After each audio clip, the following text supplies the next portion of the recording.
Train by day, Kyle Wigginton podcast by night, all day. Yeah, so airports are probably your least favorite place to be. Oh, dude, they're the worst. And standing in line is another one of my pet peeves. Yeah. So in going to the airport, standing in line for like fucking 30 minutes, like just get me on the plane. Let me go. I know. Yeah. Michael Winters. Yeah, that's me. I've made it on the show. Dude, it's such a blessing to see your face. Yeah. Like, it's been a long time. I think it was like 2017 in this hood when we did Earbud, and that's pretty much when I last saw everybody in New Orleans. No, Earbud. The cool thing about Michael is he DP'd the first film that I ever directed. Beg, yeah. In 2015 or 2014, whenever that was. It's a long time ago, man. Like, yeah. I need to get some more stuff going on that because, you know, that's a passion. Filmmaking's a passion of mine. This right here makes money, but that's a passion. Like, I need that in my life again, I think that's why I'm so exhausted all the time. Mm-hmm. It's because I'm not doing something that I really, truly care about. Yeah, when you get too bogged down, like, and I've alternated myself, like, between, you know, like money mode, and then that's not passion. And then the thing that actually you want to do is the thing that costs all the money, but then you have to do the other thing to kind of work back to balance. Yeah. Yeah, it's kind of like me, I've always kind of shifted, you know, like in New Orleans, I'd always go work on like a gig or whatever, and I'd always have a little extra money to go work on like a skit or something that I really wanted to do. Yeah, no, that's me. I've been writing some stuff right now. I just I got to break away from this place a little bit more, mm-hmm. and then start doing more stuff like that. Because I knew Waffle and them were ready to go. Like we did the 48-hour film fest. Yeah, tell me about that, because I remember you randomly hit me up, not even knowing my plans to come down here, and it was the week prior. Yeah. So I didn't even get a chance to participate in it. Ah, bummer. Yeah, I actually caught COVID that week. Everybody is. Yeah. So they went ahead and did a project. But yeah, I was just, and it turned out decent. Yeah. Yeah. Like I don't know. I think that's why I didn't scratch my itch. That's why I still want to like do some film stuff, because like that would be enough to scratch my itch. Mm-hmm. Like, cause that's a weekend, like that's a nightmare of a weekend when you're making a 48-hour film fest. Absolutely. Yeah. I mean, I ended up doing one. So I'm in San Francisco now, and we did one before COVID, and it was so terrible because we already put in like 14 hours just to do the on-site component of it. Mm-hmm. And our producer never got to go to sleep, and then he had to edit it that night. So I think he ended up pulling in like a straight like 40 something hours without going to sleep. I did not envy him after all that. No, yeah, that's normally what I do too. So the fact that I wasn't able to participate in this one, it put a lot more work on everyone else's shoulders. Yeah. So they were a little peeved at me, but I mean, they couldn't. It was understandable. I was sick. COVID. Yeah. You didn't want to be a super spreader, even though it is thankfully a ton milder than it was when all of this started. Oh, this one was so much worse. It's the third time I've caught it, and this is by far the worst. Mm. Yeah, like I was. I stand corrected. Well, yeah. But yeah, I'm over this shit. Like, make it go away. Yeah, I know. I see. That's the thing. I can't be afraid of any of it anymore. I mean, I'm still cautious. I wear a mask, you know, mm-hmm. and wash my hands probably more than I ever did. But I've also kind of avoided like out and out film stuff in the Bay Area. You know, mm-hmm. I had been doing corporate stuff, which is like, there's really, you solve one problem. So like whenever we did anything here, it was like all creativity. We didn't necessarily have the money, mm-hmm. but then over there, it's like, it's still formulaic, but then you have the money. So It's like, hey, you have $15,000 to produce this campaign for like this freaking AI thing, you know, video campaign for how to tell people what it's about. But then, yeah, nobody really wants to put any art into it. So I guess it's, you know, I guess you're always going to complain about something, or at least I am. I think. Well, see, the only corporate work that I've done down here, you know, you ever met Jared Beck? Mm-hmm. Yeah, he DP'd that the 148 that we did. Once Upon a what was it called? It was like the bridge at City Park and everything. Yeah, that was actually a really good film. Yeah, that turned out really nice. Once Upon a Session, because Adam was like in a recovery sort of session for like fairy tale, like imaginary or something. Yeah. But I remember Adam was really good in that. And actually speaking of him, I saw something he did recently with Mike Hogan. What did they do? The comic. I think. Oh, they actually filmed it? Yeah. I mean, Mike showed me the script initially like 2 years ago. Yeah. And then he was like, hey, I've got another thing on it. Thought he was going to show me like an update on the script, but it was where they actually went out and shot like, it was like, you know, it was minimal. No offense to them, but I mean, it was like, you know, but they got something done. Yeah, no, they totally did. Yeah. I mean, they had like the car location, they had the bar location that was like shut down, like, you know, Bad Wolf used to do. So like, it was only people that you brought in. Mm-hmm. But yeah, no, it was a full film. And so it was cool to see that come from script to finished product. Yeah, no, I saw the script a long time ago too. So I didn't know if they actually had been working on it, but yeah, I'm glad they're doing something with it. Cause I know Adam had been working on the character for a while now. Yeah. Yeah. I tried to get him up here to do some stand-up one night. Cause we do stand-up nights on Tuesdays. Yeah. And he still won't do it. He's playing the character, but he won't actually do it in real life. Yeah, that's kind of like, gosh, one time I did a diss rap track when I was in high school, and it ended up infuriating some people on the football team. But then conversely, they didn't, I guess, all like each other uniforms. So like they used to use it to dog the one guy that I dissed on the track. But and then from that, they tried to enlist me to like make a performance out of it with my partner. And I was like, no, I'll be like the Beatles. I'll be a studio only act. I never performed once. What did you make a diss track for? So I found like John Frusciante, from the Red Hot Chili Peppers, had a whole album of instrumental tracks. And the one actually that I got was at the end of Girl, Yeah, Right, which was a skate video. They had invisible boards, and it was like a John Frusciante kind of beat song with guitar and a drum track. And then I was just bored one day in high school, and me and my friend Will started freestyling over it, and then it got out on MySpace.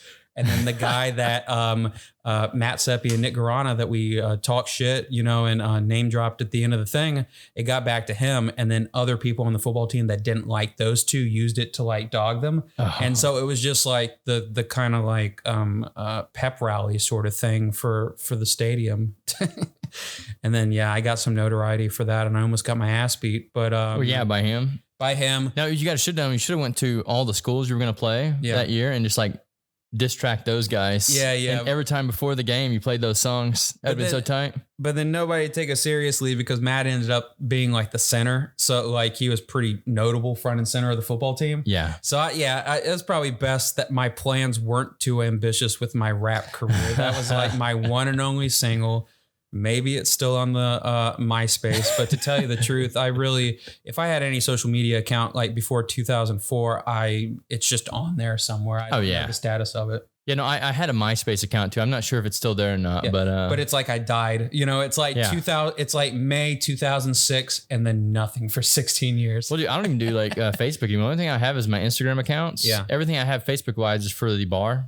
Yeah. Yeah. But I mean, Kyle Wigginton, he doesn't have any social media besides, Instagram. I love Instagram. Yeah. Instagram's my favorite. I think I'm currently deactivated on Facebook, but it had some really good like networking groups. Messenger. Yeah. So you can deactivate it, but keep Messenger alive. Yeah. So that was the only reason why I kept it. I didn't, all the people in my life, family, friends, whatever, still have my cell phone. Mm-hmm. I'm kind of old school in that way. So I don't really need social media to be in touch with people. Yeah. So then I've minimized it. No, that's me too. I deactivated it, but like, yeah, I want to delete it, but there, like you said, there are good networking capabilities on there. Yeah. Like I think today you and we communicated through Instagram. Yeah, I think did. We might have each other's numbers, but it's like when you're on there, yeah. And then like liking each other's posts and stuff like that. And I know I don't post a lot. I love your photography. I need to get better at it because I used to just post all the time, and then the last thing that I posted, it was like me coming out of what was that? What's the thing called? A lighthouse. Mm-hmm. And I was just down in the Keys a couple of weeks ago with my family. And so I was like, I have most of my stuff, like I'm a big archivist, like my Dropbox is like a couple of terabytes. I am active, but then I'm just very particular on releasing shit. Yeah. Yeah. No, I do that sometimes. I'll go back through my photos on my phone. Yeah. Cause I mean, I create something like at least like 4 or 5 times a week. Yeah. But I just don't post all the stuff. So you might go back and post oldies. Or I just go back and look at it because I like to see my own growth. That's what's cool to me is like, even when I go through Instagram, I see some of the stuff that I made like, I don't know, 10 years ago. And I'm like, shit, I made that? Like, I forget about, I had a conversation. I think it was just like, I ran into a couple like know-it-alls and love those guys. Yeah. But people, so my point is that if 10 years ago I would have thought that like I was an expert and that like I was great at everything, then I would have never been, you get, I think like conversely, you get a really nice kind of, there's a joy in looking back and seeing your progress. Oh yeah. Big time. When this seeing my thought process and what I was doing, it's like, why was I creating this? Cause I mean, a lot of the stuff that I create, I have a purpose that I'm trying to get across. And I think sometimes it goes over people's heads. Yeah. Which is, it's cool.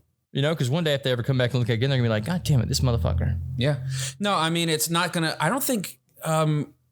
I haven't really seen any of your old stuff, but I know us working together, you know, and like, it's not ever going to be terrible stuff, but it's like something that doesn't meet your personal standards that you have today. Like the Kyle Wigington of 2022, you know, even like the fine tuning thing, like the composition choices. Like, I don't know if I would have made a shot that I made in 2014 now, or vice versa. Maybe I did, you know, open my mind in a certain way as well. A lot of the stuff that I'm doing now, though, I'm learning from guys like you and my buddy Elmer, who's one of the most amazing photographers on the West Coast. You did the artist. The artist, yeah, he shot the artist, and I remember. Unfortunately, he was sick that day, so but he could have. Oh man, he was so good. Yeah, still is so good.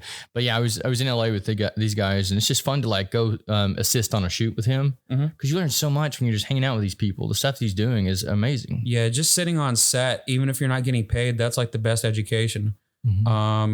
Yeah, and being around other people, that passion that's infectious, you know. What are you doing? What's your project? You know, and that's honestly like I do corporate stuff, but then it's like, I don't know, it's strange. I meet people, it's so close to filmmaking, but it's like you meet people that are like corporate filmmakers or whatever, but they wouldn't have done the first short film, or they wouldn't have done the first, 48 hour. And it's like, but that sort of stuff, you might not get paid for it. But that stuff is type of stuff is like where the real creativity lies, I feel. That's why I love working with people like Jared, who's been doing corporate filmmaking he is Lamar Advertising's filmmaker guy, right? But then he does shorts. Yeah, then he does shorts. Narrative filmmaking. All his friends that call him, we're all like, yo, man, we got a film going this weekend. And he's like, yeah, I'm down. Yeah, so, I mean, that's the thing. You've got to be, what's the word? Prolific. Yeah.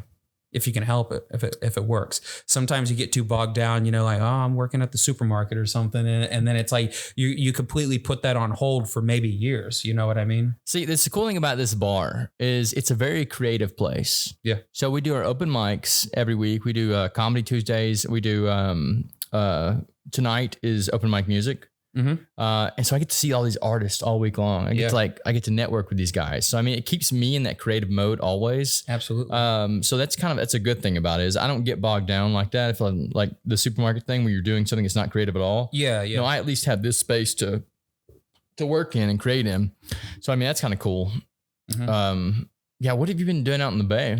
You like it out there? Yeah, it's good. The only thing, obviously, what probably everybody knows is that it's so damn expensive. So 2017, so like Earbud and all that stuff. I worked at Takes a Killer, remember, with like Anthony Carr and all that, the true crime show. And then I moved out there in like September of 17 after the Grand Baking Show ended. And then I've basically been in real estate media the whole time. I got a drone license, I fly like you do. Going in and shooting the houses, photo set. Like basically I found a company that I can get qualified to do like 4 or 5 things with. And I'll go and do like these big jobs at these like giant crazy mansions all over the Bay Area. And that's like a 9 to 5. I do that like pretty much like 3 to 4 days a week. And then I've been writing a lot like you. I finished a pilot actually, 30-page pilot, comedy pilot. And I got that into actually the first festival. I've been kind of sitting on some stuff, but American Zoetrope, like Francis Ford Coppola's company, they had a contest. And so like, that's the first one that I got in. It was like early bird. I was like, it's only going to cost me $25. So let me start shopping around at these contests. Yeah. Since like real estate is still taking like most of my time, I was like, what do I have that I can go out and do? Since I got the money thing like figured out, what do I do to stay like, ideally, I'd like to have both feet in filmmaking, but not. So how can I kind of tiptoe back into that? And so I've been like screenwriting more. Yeah, no, that's the way to do it, man. If you once you get the money situation figured out, then you have to like find some way to get your creative energy out too. So I mean, I'm glad you're still doing it because I know there's some people that fall off the map whenever they're doing things like that.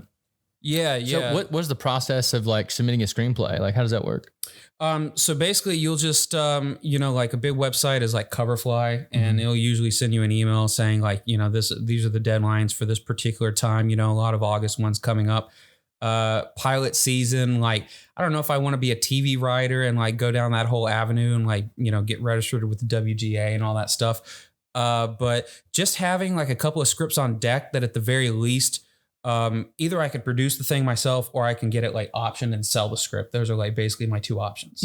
And I don't really have like a filmmaking crew out in San Francisco. So that's like the only thing about going out and like doing it myself. Yeah. You know, like here I had a crew. Yeah, we got people. We could go out and like make something. But then now that I'm out there and I have like my scripts, but then it's like, you know, I talk to my real estate people and all they're doing is going and shooting houses and don't have any sort of interest in doing filmmaking. So it'd be like bringing a bunch of amateurs involved. So what I've done is kind of just say, okay, I'm not going to produce it, but then these festivals that I see, or these contests that I see that could give me funds, then I'm entering those basically, starting with like I think American Zoetrope, like grand prize is like $5,000. Yeah.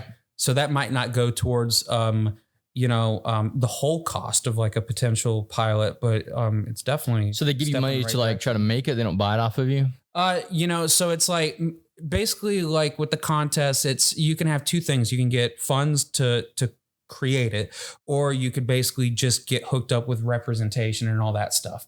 So if you did want to pursue a career, you know, then it's like American Zoetrope. They say, okay, we have relationships with all the major, agencies and stuff like that. So we can get you an agent or a manager. And then from there, if you decide, like the 3 or 4 things that you've been working on, whatever, then you have that to show, then you can officially join Hollywood. And then, with that official representation, and you're not just some nobody submitting your stuff to like Netflix or it's not unsolicited. It's like, well, that's the step.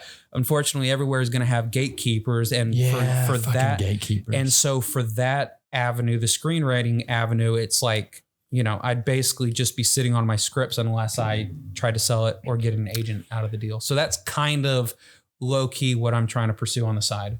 I don't want to do real estate forever. No. So I think that, I did have to go out and buy a new Ronin. So I kind of am still in like shooting, but I do really want to, in the next like year or so, hopefully be like firmly in that like writing, directing realm and not be technical at all unless I have to. Yeah. No, because gear's expensive, right? It is expensive, yes. Yeah, writing is completely free. Yeah, and if you can find a way to write it off, like if you have your own company with the real estate stuff, you can write all that equipment off. Well, thankfully I have, but still I'd like to, I just felt like, man, my old Ronin was like lasting me, and then it just kind of like, dropped suddenly, and I'm like, the new Ronin's like $1,400, and I wasn't really budgeting for that, but I'm like, oh, well, let me go ahead and do that because I can write it off. And that's kind of the nature of the beast. Right. That's a lot of people don't understand those things. So, I mean, it's nice that you're learning those skills. Yeah. I write off everything if I can. No, it's a good thing about me working on running this business and stuff is because I had to figure all that stuff out. Like, it's crazy that stuff isn't taught to you as a child. But my parents certainly didn't teach me. No. Well, if you grow up in a family that just doesn't know these things, there's no way they can teach you. So it's good that like you can reprogram yourself. That's what I call it. I'm constantly reprogramming myself. I'm definitely not afraid of new knowledge. Like the insanity quote, I certainly don't want to get to like, oh, well, I was writing stuff in New Orleans, but I never really went anywhere with it. And that's because the Michael of 2017 didn't know these pathways and didn't even know to look. And a lot of it had, self-doubt is such a big thing. And a lot of it was just kind of like, well, I have this thing, but is it even as good as I think it is? Should I show it to people other than, like my friends? And then you guys never heard about it until now. So I didn't even show it to you guys, apparently. Yeah. Yeah.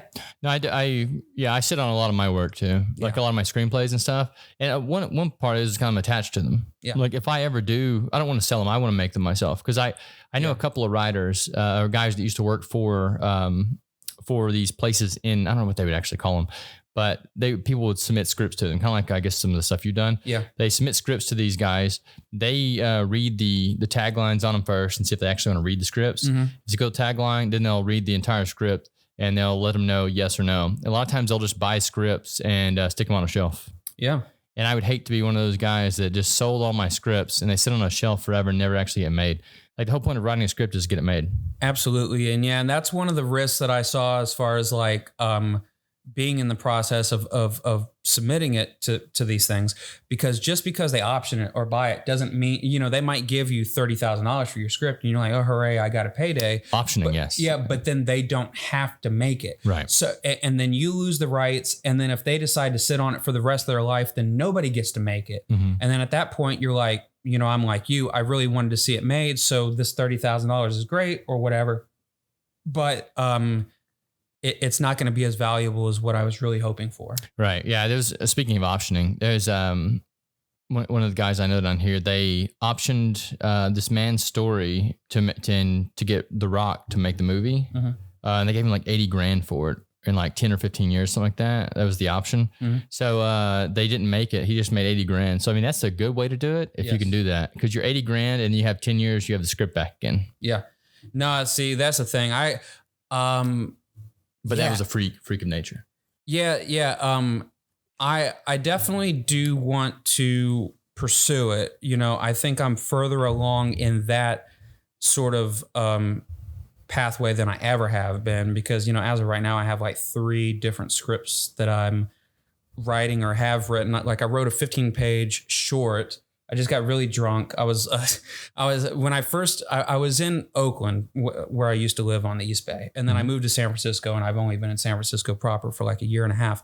I started off living in a hostel with like just on a bunk bed, like 4 of us in a room for like a year.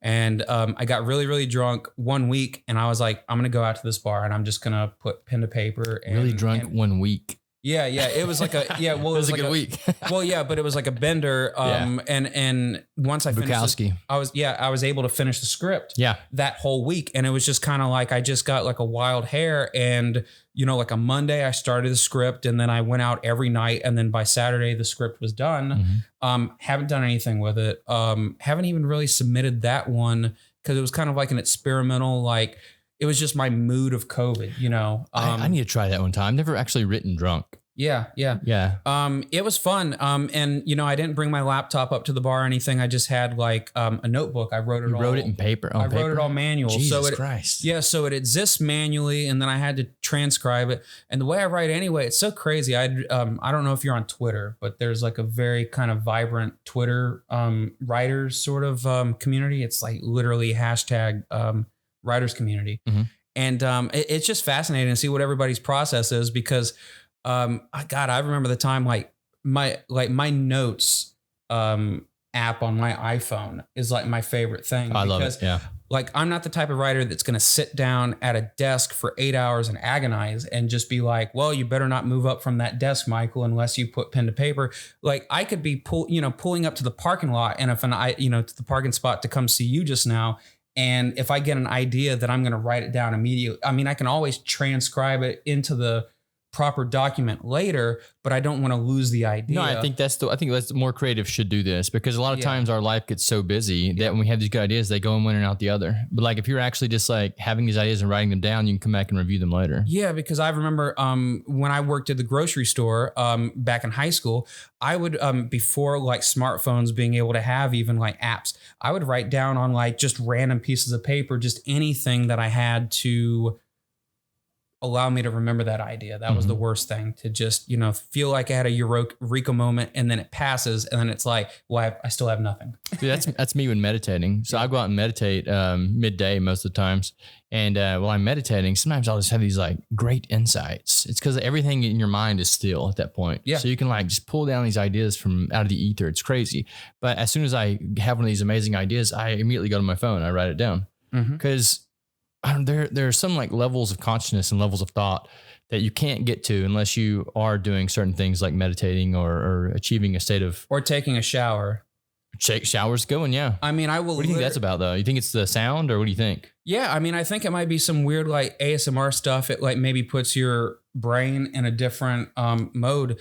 But yeah, I'll find where I'm sitting there and I'll have no intention to like be creative at all. I'm just gonna like take a load off and relax in the shower. But then I will literally be running out of the shower as soon as I get in it, because I get the idea and I don't want to lose it. Like, not even toweling off, running across my apartment wet or whatever. And I go to my laptop and I write it down. Yeah. Yeah. So, I mean, the location, I don't know, like go back to Twitter, like it just seems like the vast majority of people's accounts that I've seen are what they say on it. Yeah. They just sit down in one session, and apparently that's how the majority of writers. That's me. Right. Yeah. So like if like the other day I wrote a script, and I have a ton already done. Sometimes I'll go back and revisit those. But then the other day I was like, I didn't get to do the 48-hour film fest. I'm just going to like crank one out. Sure. So I was upstairs, I was meditating, And then this like awesome like thought came to my head, and I was like, this is what the script's going to be about. Just went downstairs, knocked it out, 13-page script, sent it to the guys, and I was like, you guys let me know what you think about it. And it's about like time travel and shit. It's like a really crazy one. Yeah. No, that's fantastic. I've been in a sci-fi mode myself. I'm currently reading a Philip K. Dick book called The Three Stigmata of Palmer Eldritch. And it's really neat because what I didn't realize was that Philip K. Dick actually had a close affinity to the Bay Area. So it's really nice. It's like what I used to get sort of the vibe.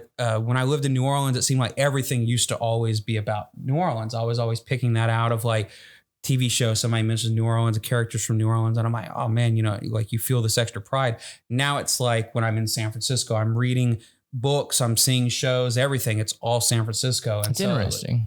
Yeah. So it makes you, it makes you feel part of a community. And I feel like that's been one of my strengths for years, is that I can always like feel like I'm not in San Francisco. Like I don't feel like an outsider, it feels in the moment.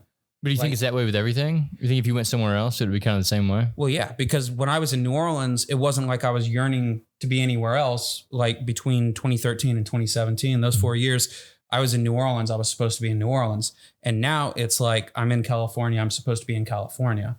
And I don't have anywhere else on my mind that I need to be elsewhere. So as far as I know right now, it's like, maybe I'll finish, like, not that I'll finish the rest of my life in California, but I think that I'll definitely keep a California presence for the rest of my life.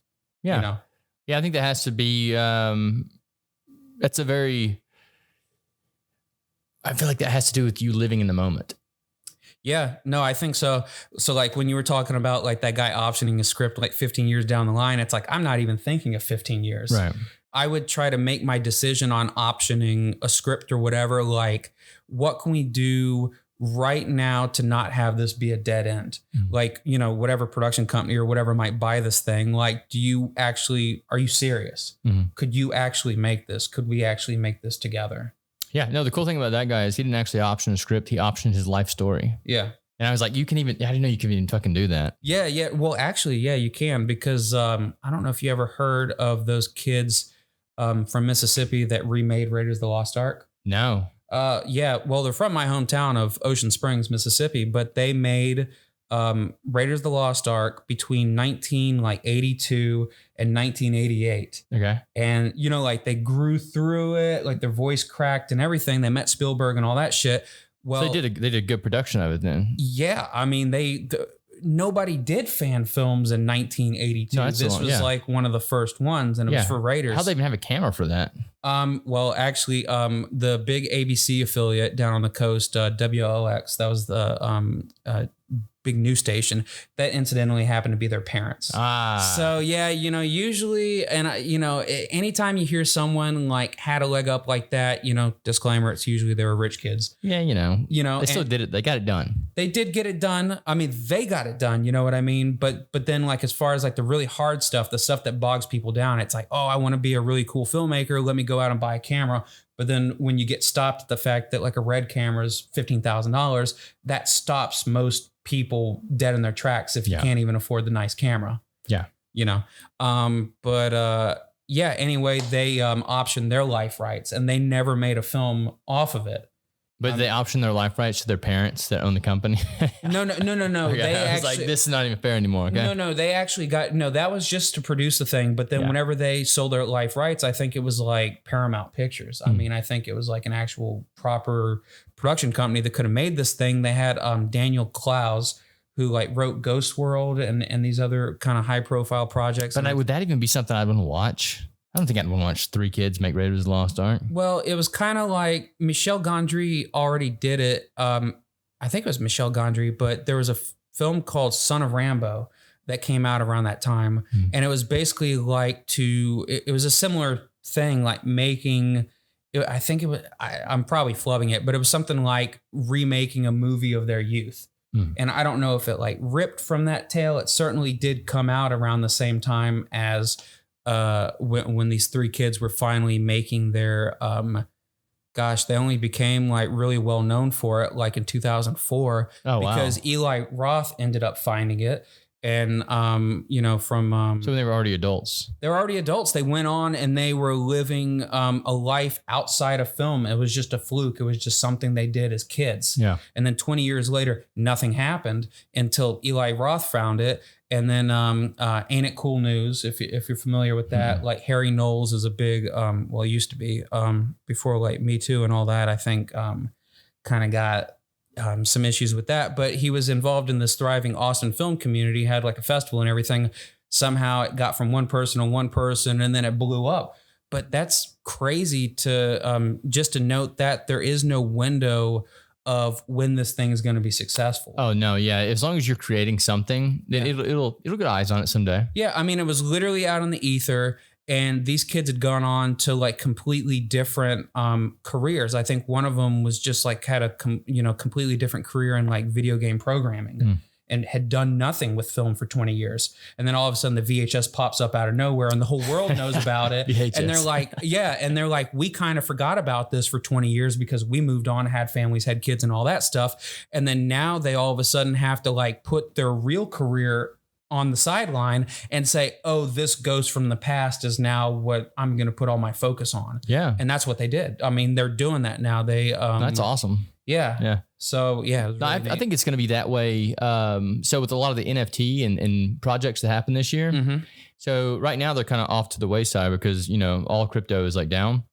But I think 20 years down the road, those things are going to be worth so much money because they were the initial kickoffs to getting a lot of people into crypto. So 20 years down the road, if you're still holding on to your NFTs, they're probably gonna be worth tons of money. Yeah. Yeah. And just like a side note, just like a little plug or just something that can help anybody. There's a new company called Decentralized Pictures on that note. And it's Coppola people. It's Roman Coppola, the son of Francis. And they have like a token and it's a NFT and crypto backed community. They have a Discord. It's free to join and all that. So what are they doing? What's their, it's just their token? And they're giving grants right now. I mean, Steven Soderbergh just found $300,000. So that's the big prize through Decentralized. So you have $300,000 at the top end to be able to have dibs on. And then also they've been doing just on the low end, rent assistance grants. Yeah. So basically you, present, like preferably on camera, a nice presentation for your pitch, and then a one sheet basically of your project.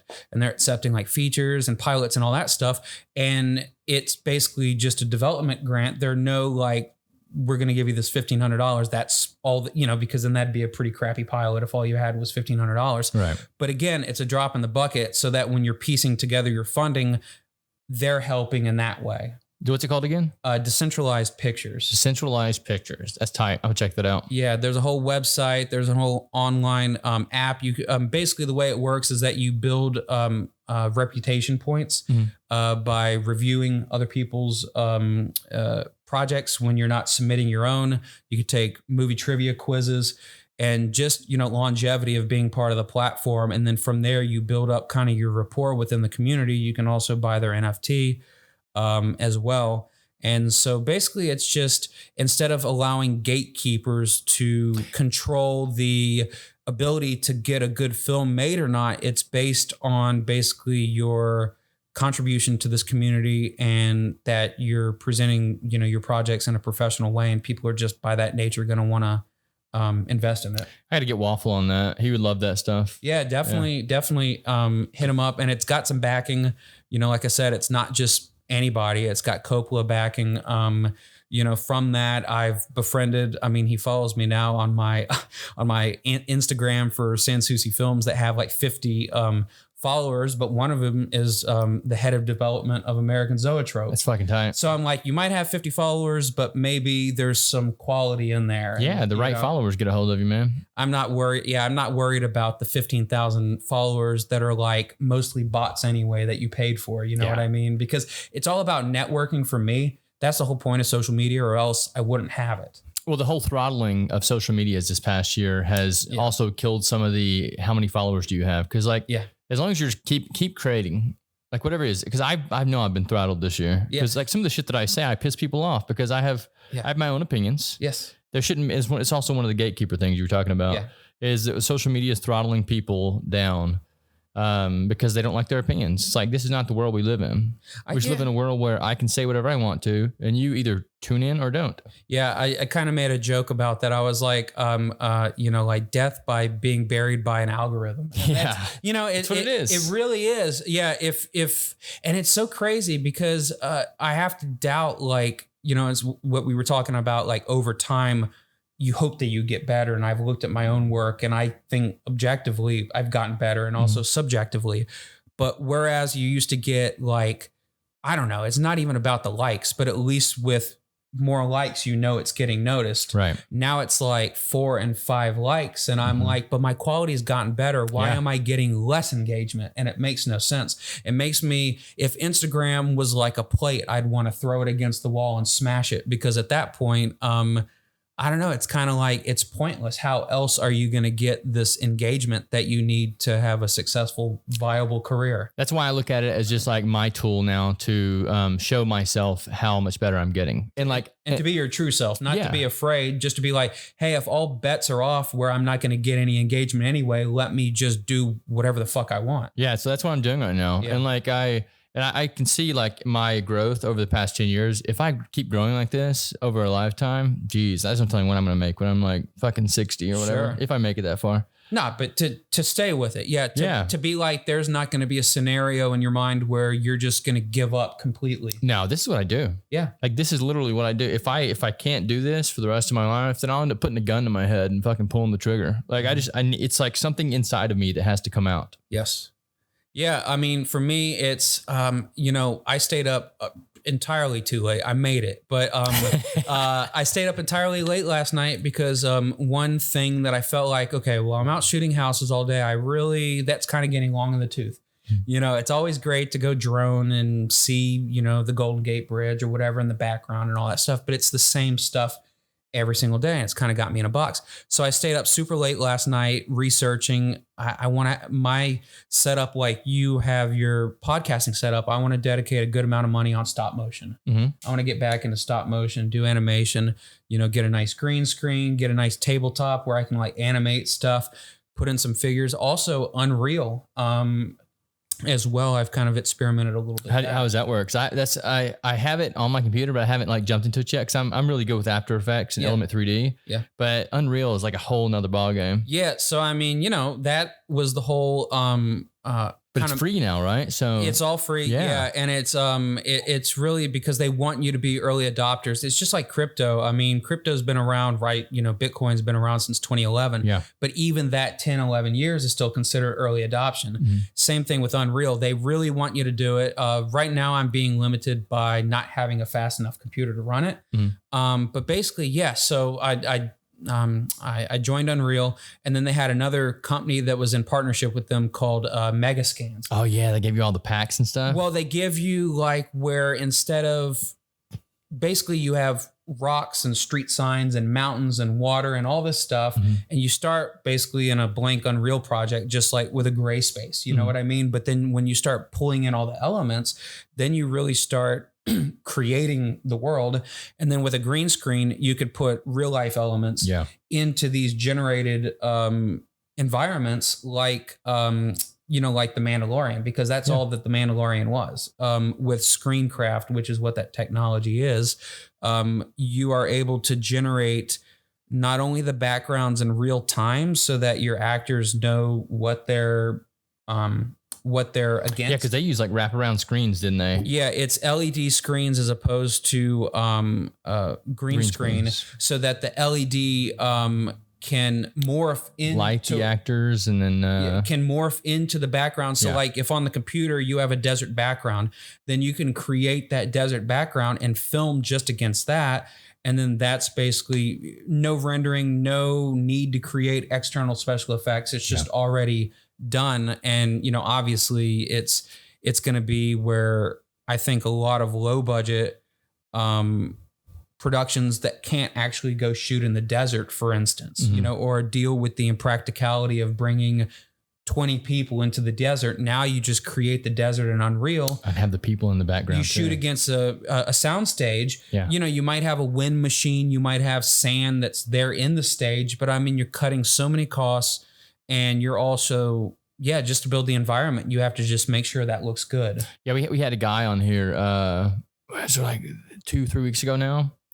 His podcast is posted, but he was talking about he wants to make one of those here in New Orleans. What, like a sound stage sort of facility? Yeah, with the LED lights. He was like, or the TV screens on the background and stuff. Like he wants to create one of those for New Orleans. Yeah, I mean, that's really I think that's the next level, you know, because one thing is it's not good enough to be like, I mean, I picked up a camera in 96. So like, that was like 20 something years ago. I've been a filmmaker for 20 something years. You know, it'd be awfully lame if I hadn't picked up any new skills through that time. So like most recently it was the drone, you know, drone cinematography. But then again, you know, there are more tools too. There's 360, there's VR. You know, there's AR too, not necessarily AR for film. I'd say that's probably more for like commercial work and like app-based stuff. But yeah, even like the Unreal thing, you can make a project, especially like the sci-fi and more fantastical elements that don't even exist in the real world to begin with. You can make all that stuff for free. Yeah.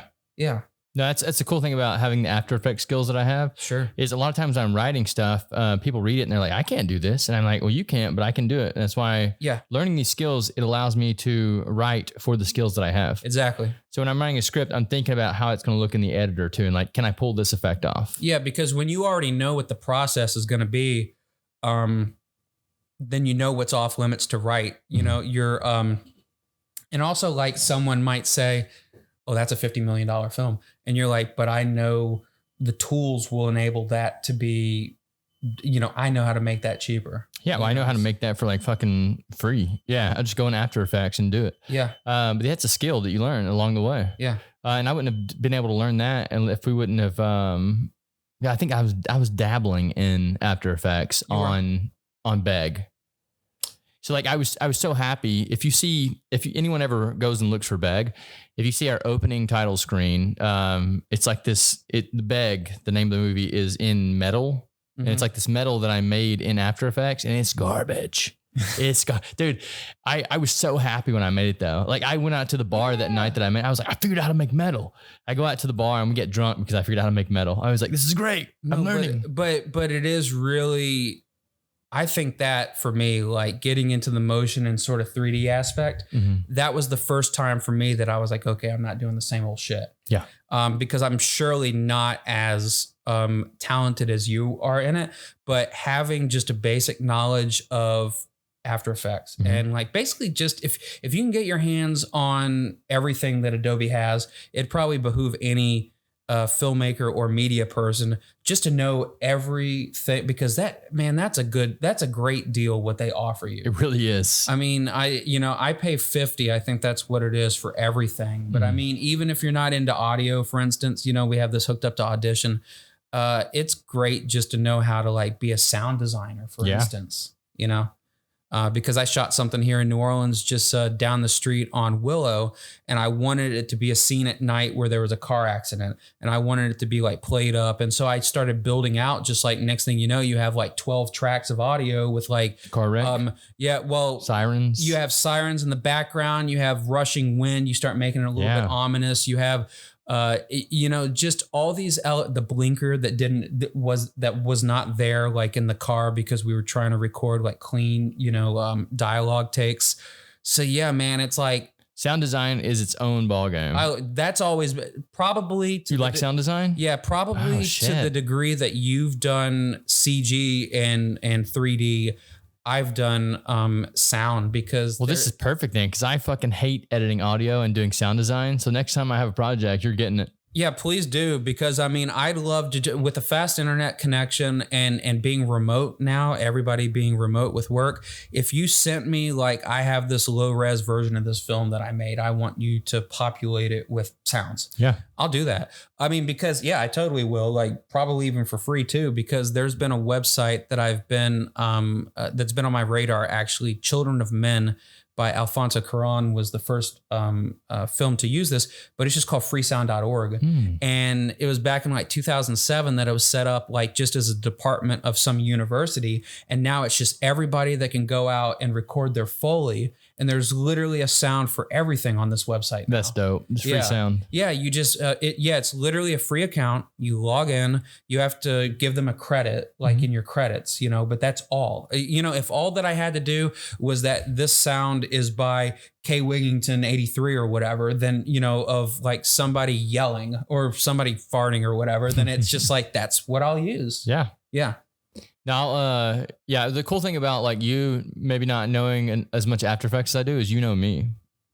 Yeah. So anytime you need help either, just hit me up, dude. No, I know. That's Yeah, because I'll never let Adobe go away. Like I'm too proficient at it now. Like it's so easy for me to do these things. Yeah. Like I have some buddies that run YouTube channels, and every now and then I'm just like I'll get a wild hair, that creative outlet that I need. Sure. And I'm like, yo, I want to make you some new logos. Yeah, man. Graphic design, just as a side note, is so fun because like I have a website that I've started tricking out. It used to be like just my corporate stuff, but then I created a new page that was just a film page, and it links to like all my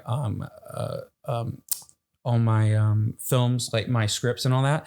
But then just the whole brand identity from that website for my company is all me. You know what I mean? The logo I created, everything, like just the spacing, the text and everything. So yeah, just in general, I think the takeaway here is that it's just important to have so many skills. Yeah. And being a jack of all trades, I've heard that mentioned many times as like a negative skill to have. You've heard the full quote, right? Yeah. Master of none. But like, I don't even care, man. Well, no, it's longer than that. What's the next part? Let me see if I can remember it. I'm going to butcher this, but say the first part. A jack of all trades, but master of none. Okay. But it's still better than a master of one.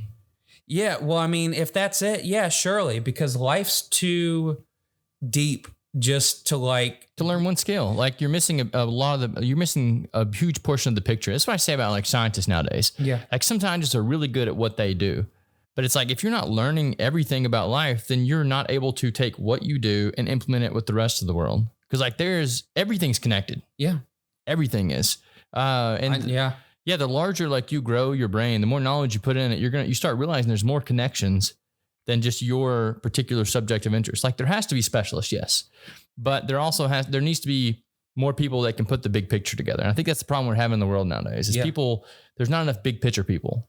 Here's the crazy thing. So I recently rented or subscribed to Disney Plus because that Light and Magic by ILM. Again, I'm a huge Star Wars fan. George Lucas, what he did, building up that company, because ILM with deepfakes and all that stuff is now kind of like influencing like real society, not just movies, but the difference between reality and unreality in what we experience. But in any case, they have a 6-part documentary, and all those people that created Star Wars, yeah, sure, some of them were special effects technicians, but they actually had people in there that were just like mechanics and like engineers and were more design mind than they were film thing.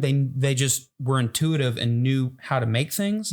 So I think that's just very narrow thinking. Like you get these probably uppity people that like went to USC or whatever, and they're like, I'm going to be a DP and I'm not going to learn anything else other than cinematography. And I probably guarantee that you're not going to be that great at what you're doing because you just don't have the well-roundedness that I think is necessary. Yeah. And I think it's telling, like all the great directors, for instance, that you hear of, like Kubrick and James Cameron, they weren't just directors. James Cameron was an artist. That's why he drew Rose in Titanic, because he had like a matte painting and special effects. He wrote, produced, shoot a little bit, edit a little bit, then land mostly on being a director.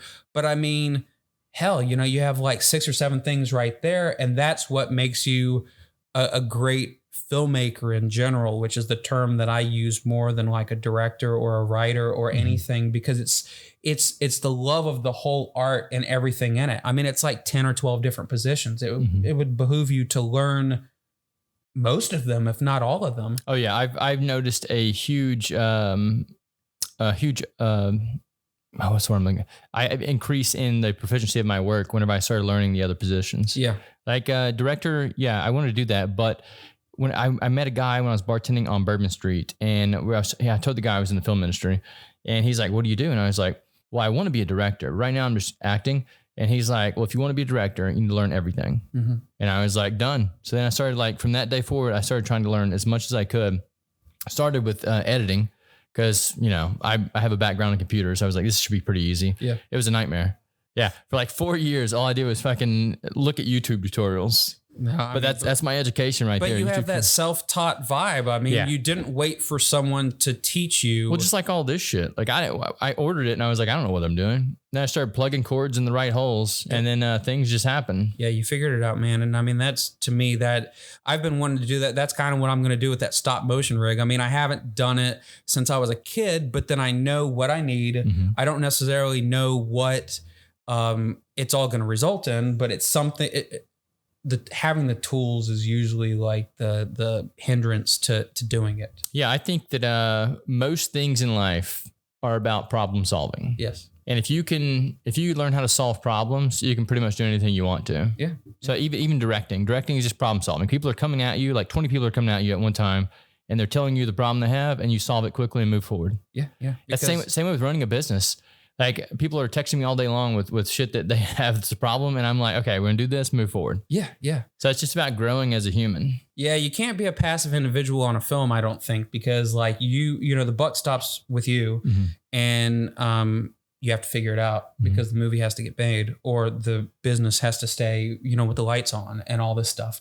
Yeah, no, that's great. I tell people whenever you see me, because I keep a pretty like you're not really gonna ever tell when I'm stressed out. Yeah. Whenever I start getting more buff, that's when you know that stress is pouring on my shoulders because I go to the gym more. It's like how I relieve my stress. That's your release to go pump iron more. Yeah, that makes sense. So here lately. Well, that's kind of like that's kind of like me writing. You know what I mean?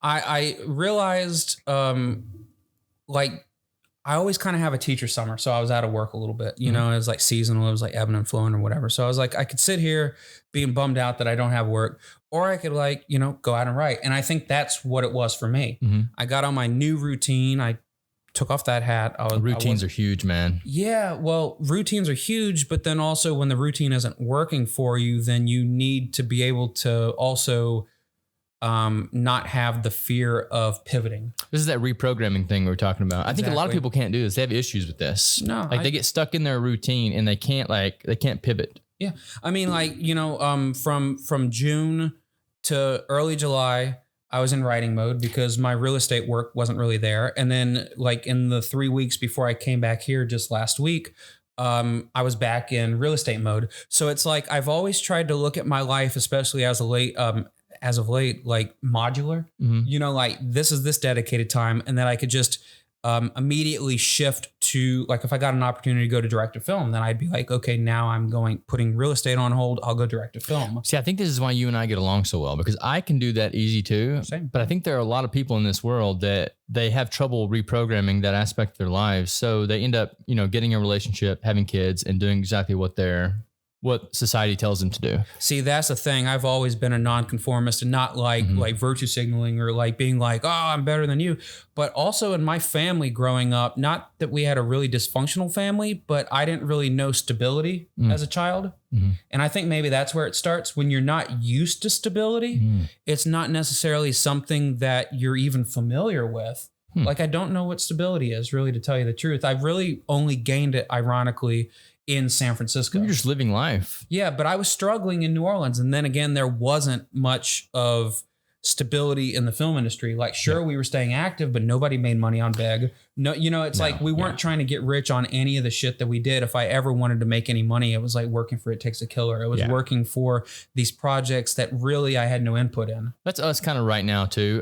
With some stuff, we all work different jobs, but we come together and we still make these films just because like it's something we're all drawn to. That's the thing. Yeah, that's the thing that makes life worth living. Yeah, are the projects that you might not necessarily, because it's not about the money. Yeah, I'm not trying to make my money. If I can make money off of being a filmmaker, that'd be great. And I'd like to do it for the rest of my life, which means that I have to make money some way or the other. Mm-hmm. But that's also, I think, where that pivoting and reprogramming comes in handy, because you find the other ways that can make money. Like, for instance, if you wanted to make a little extra income just being a CG person. Oh, yeah. Yeah. Well, then why turn your mind off from that? No, I pull these jobs sometimes. Yeah. Logo design, stuff like that right there. Anytime someone calls me, I'm like, yeah, I can do that. Yeah, for sure. Yeah. And even on things that I can't do, I still say yes. And I get myself in trouble sometimes. That's the secret to it. Yeah, I get myself in trouble. But at the same time, like, it's growth.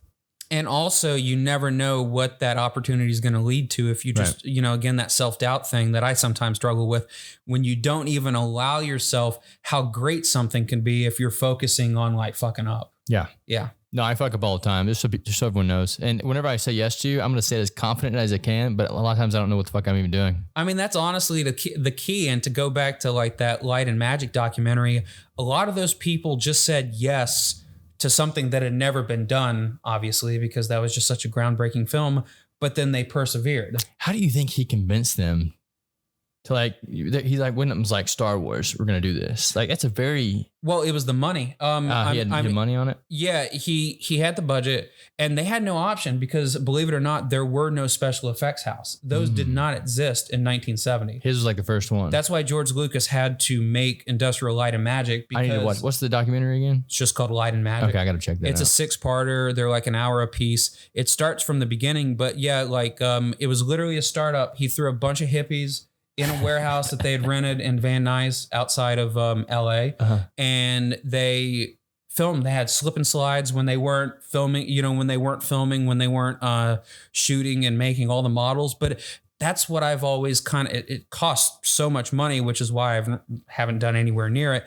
But wouldn't it be so cool to just like have everything in front of you? Yeah, to make movies. Dude, to have a warehouse full of creative people. Like, that would be the coolest fucking thing ever. Yeah. But I think the amount of balls that it takes for someone to throw money at something like that anymore, I don't think there's many people that have that. Because like a lot of the wealthy people that I know, I've approached them. I'm like, yeah, I got great projects. Let's do something. And it wouldn't even be for that much money that he's talking about. But they don't want to go there. I don't know. Like, I don't understand. Like I have all the skills. We have all the people around us so we could do this for dirt cheap if they just like, put some money up front, but they don't want to do it. Yeah. I mean, people like, especially private individuals, like if you go hit up like the lawyer or the doctor or whatever that has extra money, I think they're still going to be beholden to like fear and the risk of not recouping their income.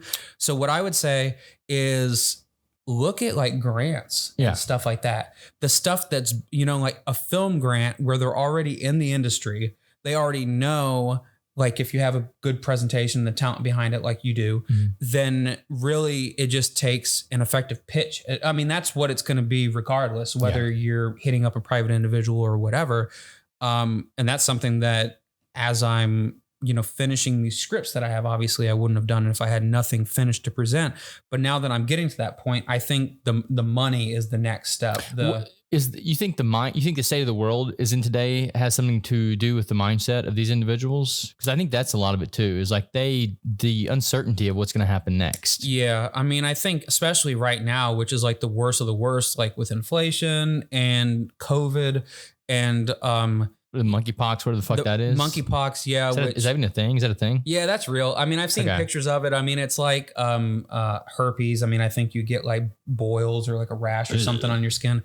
So yeah, it's real. I haven't gotten it yet, But yeah, hopefully we don't get that. But we have cases everywhere. You know what I mean? Yeah. So I don't know. Like there is a measurable difference between the economies of when people were making movies back then, because the whole budget, for instance, while I'm on the subject, just use it as context for everything. It was $2 million to do all the special effects for Star Wars. And they're starting from scratch. And that was in the 70s, right? That was in 77. Yeah, it's a lot. So like, but it's nothing now. Like $2 million, like probably a Marvel movie special effects budget is like $40 million or $50 million or $60 million. I mean, gosh, just I think things have changed where things have just inflated to the degree to where you just can't get nearly as much for your money now. Right. So you're having to ask for more money. But then also it's just something I think I'm going to have to do a little bit more research in, because there are also like cases where if you don't ask enough money, that can hurt you. Oh, what do you mean? Like, because if you have a movie that's like, say, a sci-fi, nobody wants to have a movie that is a bad looking sci-fi. Right. So especially if you go to them, you need to know like at the price point that the movie that you're aiming for. So like if you say a feature science fiction film, like Ryan Johnson, who did Looper, I think that was like a $30 million film. And that's not much, you know what I mean? When you think about it, because a Marvel film is like $300 million. So if you go out there and you say, hey, I need $30 million, then they might bump you up to 50 or whatever, depending on how complicated the special effects are deemed. But then if you do everything like do it yourself, or if you have more things, people that can do things for on the cheap or whatever, or not pay people, which is probably, pretty common still in the film industry. It's just a matter of getting in front of the right people and getting them to like trust in your vision, honestly. Right. And also not just be like, I think the thing too, and I'll stop here, but just like the lawyer or the doctor or whatever here in Louisiana, Mississippi, whatever, they're not going to have the vision or the same passion. No. So, but if you actually do try to hit up like someone with a fellowship or somebody with like a grant fund, they probably are going to have the vision, because a lot of them are probably going to be filmmakers already. Well, that's the reason that the grant's there. Yeah. Yeah. Yeah. So where can people find you at, Michael? So my hashtag on Instagram is Sanssouci Films, SANSSOUCI Films. And that's basically all I have. And there's not even much posted to that. But when I do actually start transferring what I've done in the real world to the digital world, then that's where you're going to see the updates and new news. Hell yeah, dude. Dude, thanks for coming in. I've missed you, man. Yeah. Yeah. I know I follow your work all the time, but there's some people that you just connect with and you're like, okay, this guy right here, like I need to stay in contact with this guy. Yeah. We're like kindred spirits. Well, it's just that, you might not like my parents and their generation, they'd have friends that they last saw 30 years ago, and you'd ask why you never saw them again. And it's like, there's no good reason, and you might not see somebody for like a couple of years, but barring like death or major illness, like, or, just a falling out, there's no reason throughout life not to keep staying in touch. Exactly. Yeah. Especially if you're working in the same industry too. Yeah. I mean, because like, Mike Hogan, I hadn't seen him since 2017 when we worked on that baking show, but then he happened to be passing through San Francisco. He actually crashed in my apartment. We went out, in San Francisco and like shot the shit, talked about Hunter a little bit, which I didn't know what he's doing, but with on the cast and Hunter McHugh. Oh yeah. With his casting company. Yeah. I didn't know anything about that. Yeah. So it was cool that I was able to, even though Mike was no longer in no longer in New Orleans himself, he kept in touch with Hunter more than I did. So it was kind of nice that from the vantage point in San Francisco, I was able to know more about other film industries around the world. Yeah. I had to get Hunter McHugh on here too. Yeah. He's going to talk. There's two guys right there work at the music studio down the street. Oh, nice. Yeah, we got a little music studio down the street now. It's pretty dope. Like recording records? Yeah. Oh. They come in here on open mic nights sometimes, so they might come through tonight. That's awesome. Yeah, I love that. No, just the creativeness around here on Ferret Street is it's really cool. Yeah, I think that's why I've never gotten bummed out like on any direction, because I have like an alternate journalism career, just a media career, you know what I mean? The stuff that I've recording bands for money, but it's not anything that I do consistently. It's just one of the many skills that I can just always pivot between, depending on, I guess, the downturn of the economy, or just I might get bored with one thing and just have to move to another thing to stay busy. No, that's me right there. The getting bored with something and just going to something else. And it's, if you have the skills, might as well just like keep growing, Well, Michael, thank you for coming in today, brother. I will definitely have you on the next time you're in town. Yeah. Thank you so much. Let me know. It's been nice, Kyle.